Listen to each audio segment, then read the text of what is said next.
So it's Monday, December 2nd, 2024, and we're privileged today to have with us Nicholas Flores Garcia, who is a former engineer at Lockheed and has had a very interesting personal history in Silicon Valley. And we're going to get to that in a moment. But for now, Nick, could you just tell us a little bit about where you grew up and what family life was like for you? Yes. Yeah, well, I grew up in the valley, mainly in Sunnyvale. My father was a farm worker and railroad worker. And so, we had quite a few homes around the area there. Sunnyvale, Mountain View was the main area. I went to Fremont High School. I only went 1 year because we had to go to work. And so we worked in the fields. Here in the area here, we would pick prunes, cut apricots, do all those kind of things, which was normal. Most of the kids in the area did that. Really? Yeah. Oh, okay. My father decided that he was going to, someone told him that it was, I had 5 sisters. And they told him that he could make quite a bit of money if we were go and do migrant farming. So he quit the railroad, and we did migrant farming, not farming, but work in different farms. And so we did that for a couple of years. We picked cotton for a couple of years. Was this in the Central Valley? Yes. Right. Can you tell us a bit about your time in the Central Valley and what that was like? Yeah, it was in it was basically it was over in Dixon for the picked tomatoes, and then we did that whole area there. For the cotton, we used to go over to a place called Mendota. It's all way in the Central Valley. Ooh. Sounds like really tough work, actually. It was not bad. It was really. Yeah, they paid you by the pound, and it was what was it, 3 cents a pound, and 3 cents a pound. Yeah. Wow. But you made some pretty good money. So can I just go back? So you did the first year of high school, and then you stopped out to. Yeah, the sequencing was that you would go pick cotton, and cotton would start in the fall in September, and it would go until January. So we were over there picking cotton, and when we came back, well, I went my full freshman year, but then when we came back, it was already January, so I started back in February, and it was not very good. So I just didn't continue that anymore and just kept working. And the school is very difficult when your family is moving a lot. Exactly. It's really hard to. Yeah, it was. Yeah. Yeah. It was hard. I liked school a lot. And so. What were your favorite subjects? What? What were your favorite subjects in school? Well, English is one of them. And I liked working in the shop, the machine shop and the wood shop. Yes. And it's interesting because Fremont, at the time, this was during the Second World War, and they had a simulator, a flight simulator, for guys to go in there to do flight simulation if you were thinking about doing that. Mm-hmm. Now, where was this? At Fremont High School in Sunnyvale. Fremont High School had a flight simulator. Was that like a link trainer? Yeah. It was. Yeah. A little blue and yellow. Yeah. Yeah. Yeah. Right. And when we kept doing that cycling until I was 19, and by then I thought I had a buddy of mine that his family was doing the same thing, so he and I were kind of like buddy. And we talked about it and said, this is not good. We've got to go do something else. The draft was on our tail, so we both joined the Air Force. How old were you? I guess 17 or so? Or? No, I was 19. No, I'm sorry, you said that. Yeah. Yeah, no, that's right. I was 19. Yeah. we had to pass a test because the Air Force required to have a high school diploma. Yes. So we took a GED. We studied, took a GED test, whatever they put us in. Right. And so you were in the Air Force. Yeah. Okay, tell us what you did there. At high school, I took a typing class. And when you join the service, you do your basic training. Then after that, they sit around, and wherever they need somebody, two of you guys are going to go over there, you're going to be a whatever. And I kept waiting. They're going to cooks and mechanics. And and they said, well, you took typing, so we're going to make you a clerk. So they sent me to the University of Alabama. And I took typing and more English. And from there, then I was sent to Baltimore to be a clerk in a provost marshal's office, like a police headquarters. I was in the Sun building of Baltimore, which is the newspaper. Oh, yes. So that was good. And did that end at did you do that from about 42, you said, to the end of the war? Or Yeah. Yeah. I went to Baltimore, and then from Baltimore I got sent to Korea. Oh, wow. So I went to Korea for 1 year. Again, I was typing, so I was the clerk for the provost marshal, which is the police chief of the Air Force. Yes. Okay, so you were there for a lot, not just World War II. No, it was the Korean War. Yes. Yeah. Okay. Got it. I wasn't there that long, really. I was only in the Air Force for 3 years, which normally it's 4 years. But what they did is when we joined, they had recruited too many guys, and so now they had the record. They had so many they couldn't recruit anymore, so they had to let go of some.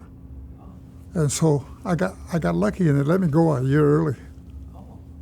So I was 3 years in the Air Force. Yes, and you were a clerk all this time, right? Yeah. And so let me just get the chronology right, because I think I got World War II confused in there, which you were probably just a little kid. Oh, I was a teenager, yeah. A teenager, yeah. In World War II. So your Air Force service was for the Korean War. The Korean War. Got it. Right. Okay, that makes more sense. Yeah. Yeah. Got it. And you were doing clerical duties in Korea? Yeah. Or typing and Right. lots of forms and Lot of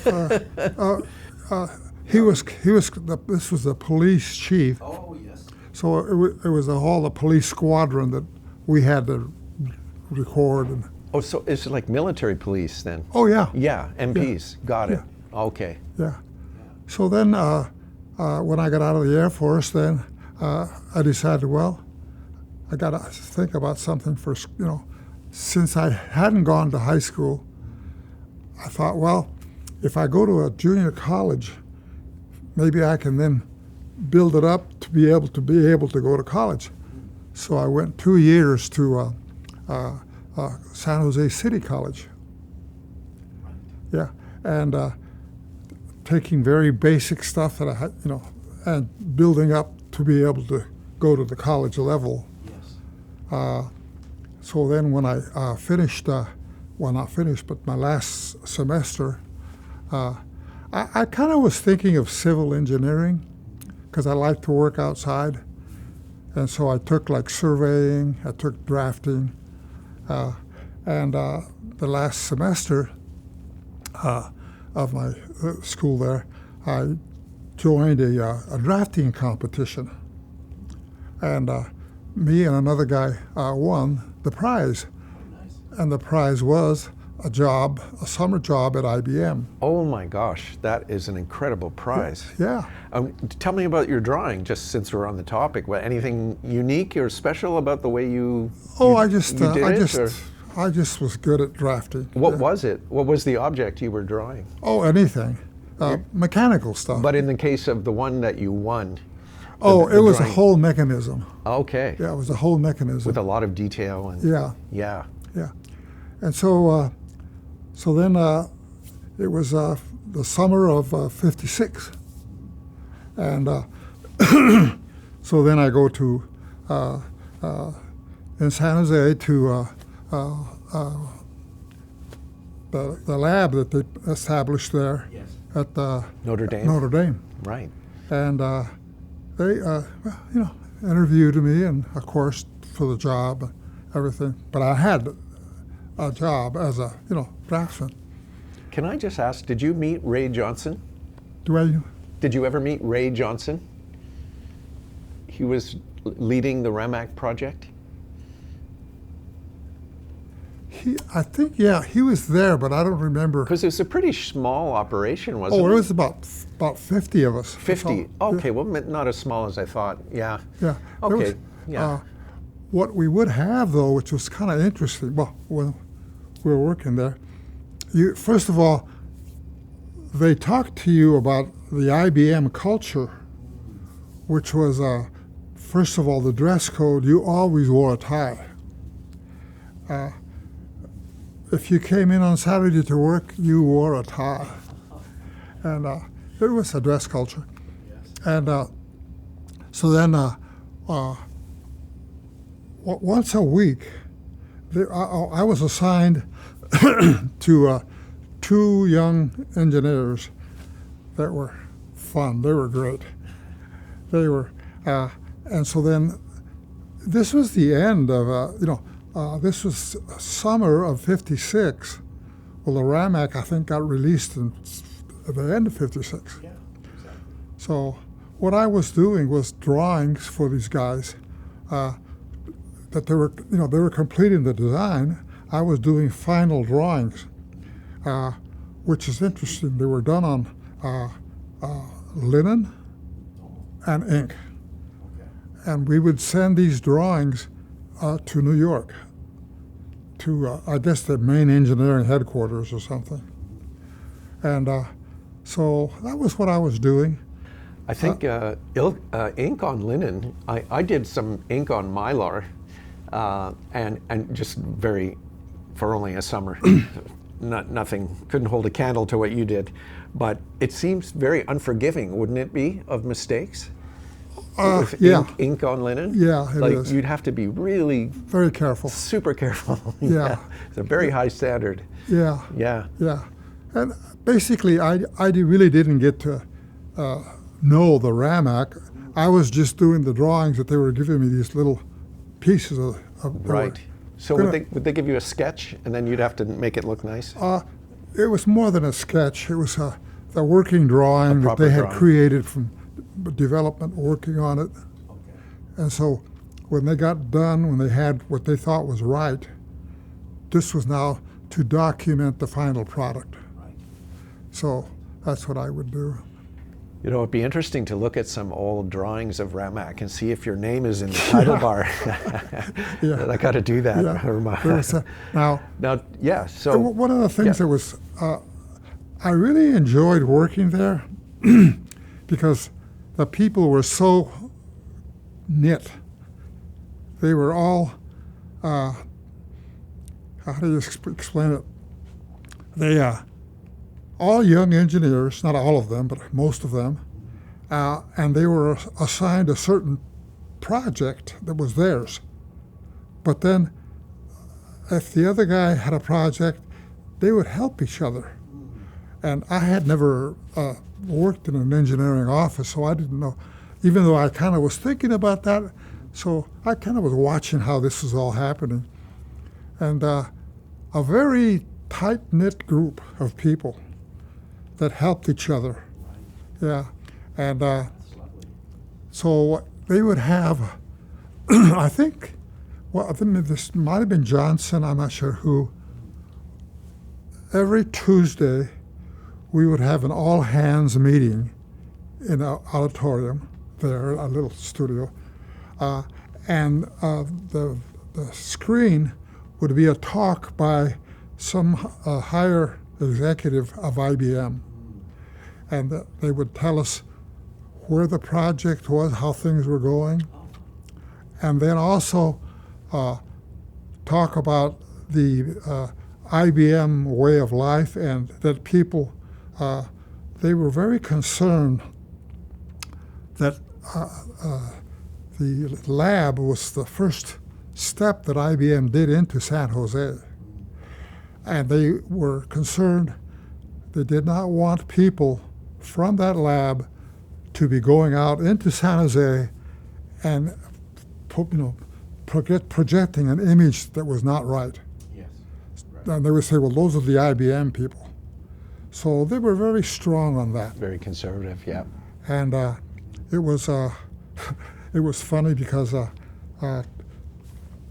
about that time there were two guys that went to San Francisco and got drunk, and they got reported. No. And so then at our next meeting, they were really chewed out. Yeah, Boy, that's not fun. yeah, yeah. No, I know IBM is very serious, and right from the start, they, I think Tom Watson Sr. and certainly Dick Watson later had big problems with alcohol, and I think it spread throughout the company. But anyway, so tell us about how you wrapped up your time at IBM. How did the summer end for you, and then what did you do after that? Yeah. Well, of course, it was the summer session, and my plans were to go, and I already was registered to go to San Jose State. So, and study? from my experience watching these guys, I really loved the conceptual engineering that they were doing. Very, very challenging, but still having to come up with a mechanical solution to a concept.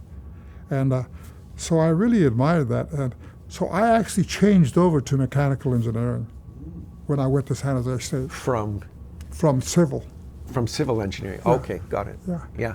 And That's interesting. yeah, And so RAMAC kind of switched you over to mechanical, working there. working there, yeah. Or working there with those two guys. Do you remember their names at all? or- No, No, yeah, it's a long time ago. they were so.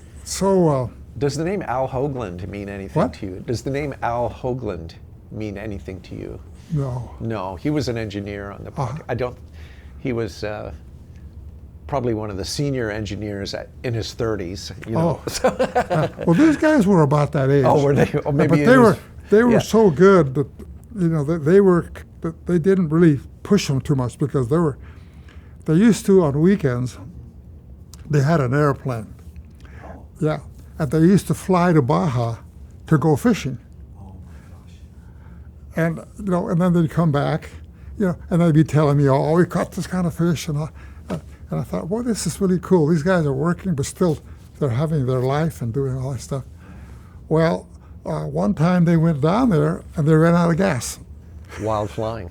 down at Baja. Uh-oh. They couldn't find gas, so they had to take the bus to come back up. Oh, okay. So they didn't make it Monday. They came Tuesday to work. They got chewed out pretty good. But no, they were prime guys. And then that weekend, they got another airplane and gasoline and flew down to Baja to To get the other one. Yeah. That's amazing. I've heard that story multiple times Have you? about technologists in the Valley Yeah. owning a plane, like Bob Noyce at Intel had a plane. Yeah. He used to fly around. And it was a lot cheaper to own a plane back then. It's very expensive even for a Cessna right now. Oh yeah, it was a Cessna. A Cessna now is like $400,000. Oh yeah. Anyway, we're getting off track. So, yes, tell us about your schooling at San Jose State with Okay, so then mechanical engineering. I left IBM there, and they weren't happy with me leaving because they said, "This is supposed to be a lifetime career." And I said, "Well, my plan is to go to college to go study engineering." They didn't like it, but I left, and so I started San Jose State, and 4 years of hard studying. Yes. Yeah. How did you support yourself during this time? I was on the GI Bill. Oh, okay. Yeah, and I would work part-time in gas stations and furniture stores and stuff like that. Yeah. Yeah, engineering is Yeah. really tough. Oh, yeah. A lot of math. It was kind of And interesting, though. What was your favorite part about it? Or did you have a favorite part? My favorite part was Yeah. I liked all the engineering. It was not that creative.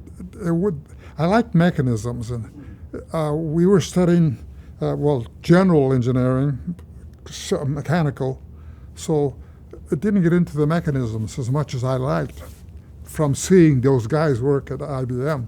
Yes. And so my last semester, they had a class that was they called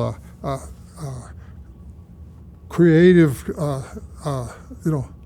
engineering, where they would give you a problem, and now you had to come up with a solution, do the analysis of what was required, and then do the drawings for it. And so that was exactly what I liked. Yes. And so I was doing that, and I was doing real well. The instructor was from IBM. And so I was doing that, and one of the things that maybe people don't recognize that maybe I could kind of, when you're an engineer trying to come up with a concept for something, they give you the task. We want something that does this. Right. Well, you need to start analyzing and figuring out what can I do, how can I do it. You do a lot of analysis, thermal and all kinds of things. And then you have to start doing a layout to draw what it's going to be.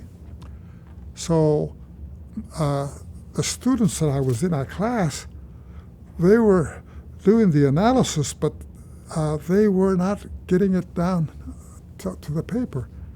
And because of my drafting, I was doing the whole thing. Yeah. So the instructor would come by and ask the guys, okay, well, it's been 2 weeks now. So how are you doing? Oh, I'm doing okay. He says, well, I don't see anything on the paper. He says, it's not going to be anything until you get something on the paper. Yeah. And he liked my way of doing it. And so he asked me, he says, I'd like to know, would you consider going to IBM? I'd like to have you work in my lab, research lab. I said, yeah. This was now 4 years later from RAMAC. Right. By then, IBM was established, and they had a research lab off of Bailey up in the hills. Did that become Almaden? What? Or did that become Almaden? IBM Almaden, or no? Yeah, that was IBM Alba, but that was not the research lab. The research lab was up in the hills, Oh, okay. above Almaden. Oh, really? Yeah. Wow. So he had me go over there for interviews. They had five research engineers with their own lab. It was so cool. Their own lab, everything. And they could, what they were tasked with was to come up with new concepts of something IBM could do. And that's it, to come up with something. And there were 5 of them, and my instructor was one of them. So I went there and interviewed them all, and did well. And then the next day at school, the instructor, when he taught the class, we were back. He says, you didn't tell me that you worked for IBM before. He says, I can't hire you. Oh, no, you're kidding. They have some kind of weird policy about... IBM had a policy, I guess, blackball or something, that once you quit IBM, you could not come back. That is really brutal. Especially since you were there as a student, Yeah. right? Well, that's really unfair. Yeah. So what happened next? What I did went you to do? work for Lockheed. Oh, okay. Well, their loss. Yeah. So, well, tell us how that went with Lockheed and the transition. Yeah. Well, with Lockheed, I knew a couple of guys that were working there, and so they got me into this department where it was good. It was working on missiles that were loaded into submarines, if you are aware of that system. SLBMs. Yeah. Yeah. And so that's where I worked. The Polaris. Yeah. Was it? Yeah. Yeah. And I worked there. What did you, if you can speak about it, what part of that program did you work on? I worked on the reentry bodies. Can you explain to our listeners what that is? The reentry body is a warhead, a nuclear warhead, that is and it's developed by Sandia Laboratories and also Los Alamos.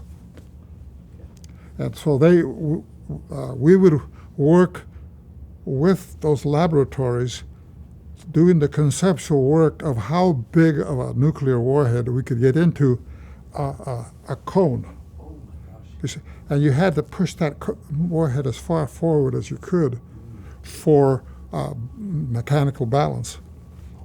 So I did a lot of work on that Oh my gosh. quite often. A little bit of mechanisms, but I liked mechanisms, and Did you learn aerodynamics at all? a little bit. When in your schooling or at, Yes, yeah, no, not in my school. at Lockheed though? At Lockheed, I Yeah. had to do the aerodynamics for the reentry bodies, Right. because they were launched, and you had to be laminar flow. So that reentry body had to be launched and had to be laminar. If you had turbulent flow, you were not going to hit your target. Okay. Yeah. So Because if that turbulent flow happens way up high, you're gonna the errors will accumulate and you'll exactly, you'll end up way off course. Yeah. Yeah. yeah. So but I wasn't getting the mechanisms that I liked. So I decided I was going to go to Santa Clara. So I went to the University of Santa Clara while I was working at Lockheed. So it was an early bird program. Oh yes. Did Lockheed pay your tuition? And, Oh, yeah. Yeah. Yep. Right. And I went the early bird program at Santa Clara, got my master's. That's terrific. What a great program that is. Oh, yeah. And that was in applied mechanics. Oh. Applied mechanics and mechanisms, which is exactly what I wanted. Yeah. So when I got done with my master's, then I wanted to go and do that. So I left the free ballistic missile system in Lockheed, and I went to work for research and development. And there they had, I would be I didn't have a department. I was an expert on mechanisms, and any program that needed help or a concept, if they wanted, they'd hire me, and I'd go to that department and do the mechanisms. You're Did like a mechanical wizard who is seconded to multiple I really liked to places. That's wonderful. did a Yeah. lot of deployable mechanisms. Okay. Deploy- Like how latches open and That, but that these, kind of thing. these deployable structures were for space, for satellites. So these satellites would be, launched into space, but then they had to deploy out antennas and stuff and those were mechanisms. So I kind of worked on those quite a bit. Oh my gosh, yes, and talk about high stress, or you only get one shot for that thing to deploy, right? Yeah. And so there's a lot of hope riding on that mechanism, I'm sure. Yeah. Yeah. So I did that for several years. Okay. Then there was a time when the space station was coming around, and so I was able to convince Lockheed to loan me to McDonnell Douglas, who was working a lot of space programs and the space station, and so I went over there and worked for McDonnell Douglas, but I was Lockheed, and. Was this also in the Valley, McDonnell Douglas? Were they located in the Valley? as No, well? they were over in L.A. That's what I thought. Yeah. Yeah. So you had to move to LA. I would go to L.A. and work for the week and then come home. Right. And so then they started working on the space station, and and I was doing mechanisms, so they gave me the space station. They gave me the responsibility of the solar arrays, Oh my gosh. but not doing the solar. Lockheed did the solar arrays, but not doing the solar arrays, but the mechanism that would rotate the solar arrays. See, the space station has an orbit of 90 minutes. So it comes around the Earth every 90 minutes, Okay. space station. It has solar arrays on it. Those solar arrays have to be pointing towards the sun, or you don't get anything. So as the space station is going around, those solar arrays have to be pointing towards the sun all the time. Right. So you need a mechanism that would allow for that motion to occur. So I went on and designed that. Wow. It was very challenging, but I would think so. What were some of the challenges? well, a 15-foot diameter. That's the structure of the solar arrays in the space station. Okay. Each So panel. it was 15 foot in diameter, and you had to then I made a ring, like a ring with a bearing race on it, and that was attached to the structure. Another bearing ring that was the same thing, 15 foot in diameter, but had that one had to come over here and be attached to this one with bearings and rotate. Did you have to transfer power across that bearing Yep, too, yep, right? So yep. you had some kind of slip rings or Oh something? yeah, Or? it was called the Solar Alpha Joint. Oh, The wow. whole thing. I'm going to look that up. That sounds Huh? interesting. I'm going to look that up when we're done. Yeah. That sounds very interesting. Very Solar Alpha. And Boy, what an important part of the program. oh yeah, and the challenging part was other laboratories were working on that, trying to do it, and I was working on it with Douglas and Lockheed. I was Lockheed in that combination, and my concept won. So then I got to work with JPL down in Pasadena, and they were the ones that were working on it. And the concept was that I use like a trundle bearing, you know, like a kitchen drawer. Well, when you pull a kitchen drawer, it's got two little sleeves and it's got bearings in there, Yes. right? Right. That concept I used over to this for the shop. I made I made those two rings, okay, and one ring they both had bearing races on them. Now I made a trundle, and you attached this trundle had bearings on one end. You would attach it to this one, and then it had bearings on the other end, and you would attach it there. And now I had 8 of those. Wow. Okay, and so now it rotated. One of the big key issues here is a lot of the other concepts were thinking that the astronaut was going to be coming and assembling that thing in space Yeah. or repair it. On my concept, I had 8 of those around the ring. If something went wrong, you took one off and put another one on. The astronaut did. Fantastic. And that's what's in the space station right now. That is unbelievable. And how old is it now? 40 years old? Or something? No, 20. The space station is only 20 years old? Yeah, it was designed for 20-year life. Oh, but it's more than that now, though, right? No, it's Oh, okay. Sorry about that. yeah.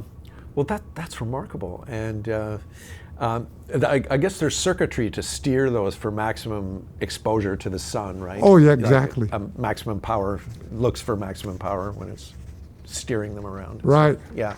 So it just tracks those continuously, right? It tracks the sun Oh, yeah. all the time. Oh, yeah. That's remarkable. And they've already had to replace it in some of the trundles. Oh, okay. They wore out and stuff, you know. Oh, So yes. it worked, you know. The astronaut just goes out there and undoes it, put That's- another one on. Incredible. Wow. That must be so rewarding to think of something you created is up in space. Yeah. And you can visit it every 90 minutes. Oh, It's yeah. good. Yeah. That's great. Well, what did you do after that? I mean, where in your career are you right now in terms At the end. You're at the end. That was Okay. the end. Yeah. Yeah. That was the end. And what year was that? 90, Well, the space station had a problem in that what I would do, I did the conceptual work, and then I had a company, Able Engineering, in close to Los Angeles, that were he had engineers there, mechanical engineers, and they would do all the detailed design and testing and everything to complete it, to get it done.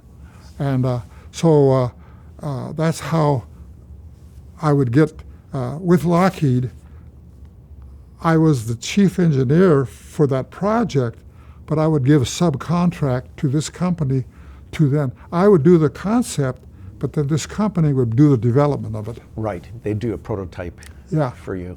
Yeah. That's really neat. And I guess that's just part of the aerospace ecosystem down in LA, right? There's some specialty engineering shops and yeah. Very interesting. Yeah. And so that was about the end. Lockheed then merged with Lockheed Martin, and that culture did not work. They didn't mix. And I could not stand it. Oh no. No. What was going on? Well, they weren't open to creativity. It was a very just go do something, and if it doesn't work, hell with it. It was very bad. So I was very unhappy. I was pretty high up in the ranks, and so I was being asked to do things that I didn't think made sense. And so I told my wife, I said, one more year. I'm going to work one more year and make one more year. All that money is going to be for our grandkids to go to college. So I worked that year and quit. Right. That was 96. Oh my gosh. So you've had a wonderful retirement then. Yeah. That's good. A nice long retirement. Lovely. Yeah. That's great. Well, but I'll tell you one thing. Looking back, all I always did, my experience that summer at that IBM lab was very crucial to me. It really showed me what engineering was. wow. Yeah. And what to look for. And it's not always that way. Engineering is not, well, the management has a lot to say about it. So. Well, exactly. And to that point, I think about, what happened when was it Lockheed Martin merged with Boeing? Yeah. And they ruined the company. Yeah. Basically, they deprioritized engineering and went for financial metrics instead, and they just destroyed the company. Yeah. So, but anyway, that's off to this. That's just my own opinion. Do you want to tell us, just before we wrap up, a little bit about how I want to get this right, the wrap rib reflector, it's a real mouthful, how can you describe what that did and your role on the project? Okay.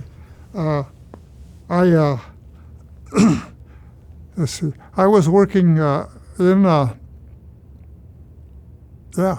was in R&D, and I was on this program that fell apart, and so then I had to look for another program to go work, and I knew a guy that was working with Jet Propulsion Labs, JPL. And so he said, they need somebody over there. So I went over there, and this concept was JPL's concept in Pasadena. Okay. And what they wanted to do was to do, JPL designed a lot of satellites and reflectors. And they wanted to make a deployable reflector, one that would wrap up. And so they gave me that task.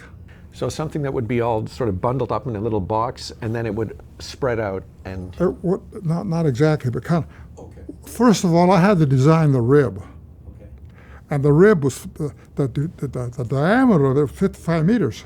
And the rib provides the structure, structure. the solidity to Yeah. the structure. Yeah. And so it was a graphite. Oh, wow. And what I did is I made that rib, and it had to be curved for the reflector shape. It had to have the curve for the reflector shape. But then I had to then design the reflector so that it have structure. And I made two halves of this graphite, and like this, and then and the adhesive on sides, and then you compressed it down till it would heal, okay, and then it would open up like that. So you could go like that. Now, that was one rib.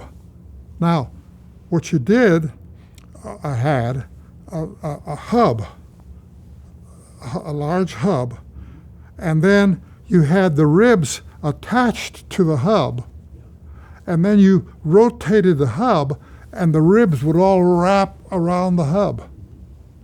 You understand? You understand? That's as it was closing itself? Yeah. Yeah. And so it was small, and now the space shuttle could put it out in space. The space shuttle was limited to 15-foot diameter. That's the width of the bay in there? Yeah. Yeah. So that was the limit. So I had to have that. So I worked the concept, but I didn't do the whole thing. I only got to the point of 4 ribs to demonstrate.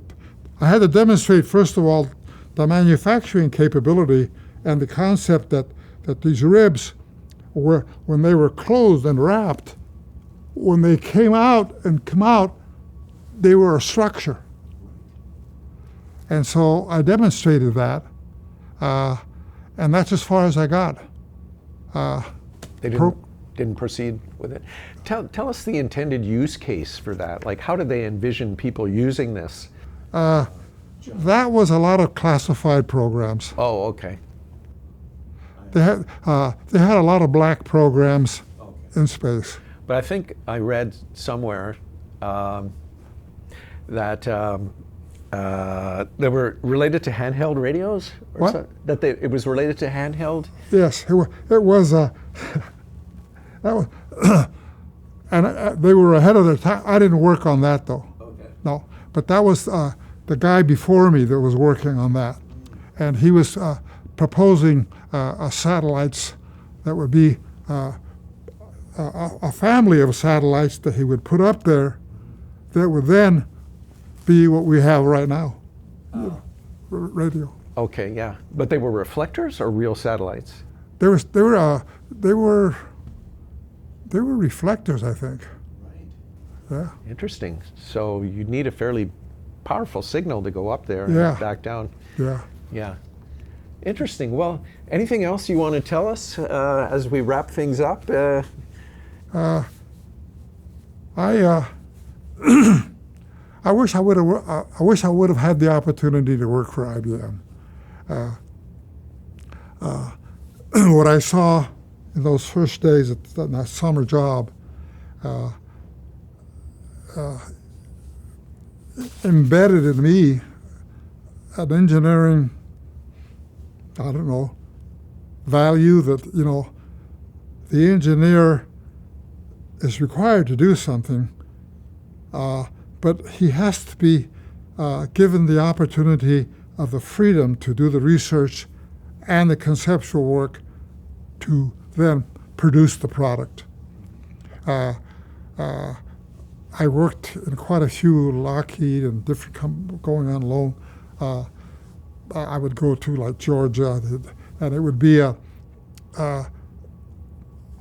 management was running it, and they have to run it, but they would running it to the point where it was not the original concept. It was a watered-down version. They never really produced the final product that they were going to. And so I think IBM was one that, now I didn't work at IBM, but what I saw, they respected the engineer. I think that's a beautiful place to stop. And just to say that IBM has always been kind of the holy grail for engineers. You know, we say, I want to work for IBM. Yeah. It's like this gold-plated company, right? And they really look after you. And but that IBM is, you know, maybe not quite in existence anymore. But I know the ethos about which you speak, the camaraderie and the team feeling that people had at IBM was really strong. Right. Yeah. Yeah. So I think IBM actually really influenced you, even though you only worked there for 3 months. Yeah. I think it shaped your life they influenced in me a big lot. ways. Just in that short time, I was able to see that. And I didn't, I would see it once in a while, but not often. But then that was what I had inside of me. And so I would be looking for where I could work to do that. And when I worked for Lockheed's R&D, I would be going to all kinds of projects. I went and did ocean underwater mining. We did all kinds of fun stuff. Do you want to just, I know we were going to wrap up, but this sounds interesting. Do you I want didn't go very far on that one. Okay. I had too much work to go on. I passed it on to one of my buddies. Yeah, that's kind of a project that always comes around every 10 years or so, underwater mining. Yeah. Yeah. But I acquired it from IBM, and it was I caused problems in a lot of management because of my approach. But when they saw that what I did, they had to just bite their tongues and let me do what had to be done. Well, you mentioned your approach. What does that entail? Quite often they would reduce the requirements for a certain project. It was the original concept was to do this, do that, and they would reduce the requirements to do that. I had a satellite that I was working that we had the reflector was a large diameter reflector, but we needed robotics to control where the feed was, and I wasn't capable of doing robotics, but I was doing the satellite, the structure, and I had a guy with me. I was the boss then, and I told him, well, you go over to Stanford and start talking to them over there in their robotics lab, because they had one over there. And he went over there, and he learned what had to be done, and we came back, and then we implemented that onto this antenna. This is for the Air Force.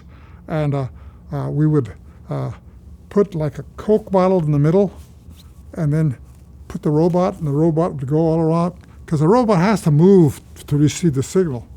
But he wouldn't hit the Coke bottle. Just as a demonstration, we did that. And so we completed that for the Air Force. The Air Force was very happy. The Lockheed department,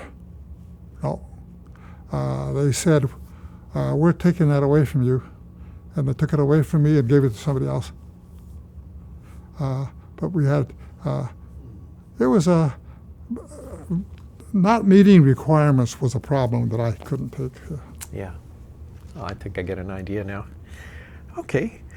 Well, last call. Anything you want to say? No.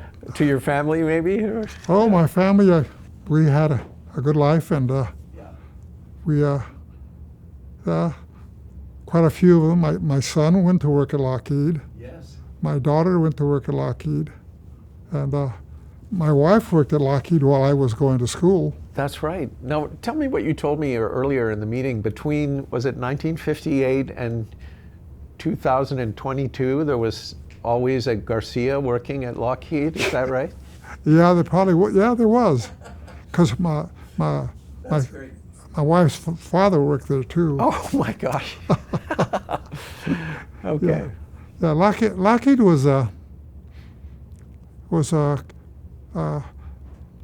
they started as an aircraft company in L.A., moved here to the valley, and so a lot of people in this valley don't really recognize what impact Lockheed had on the growth to this valley.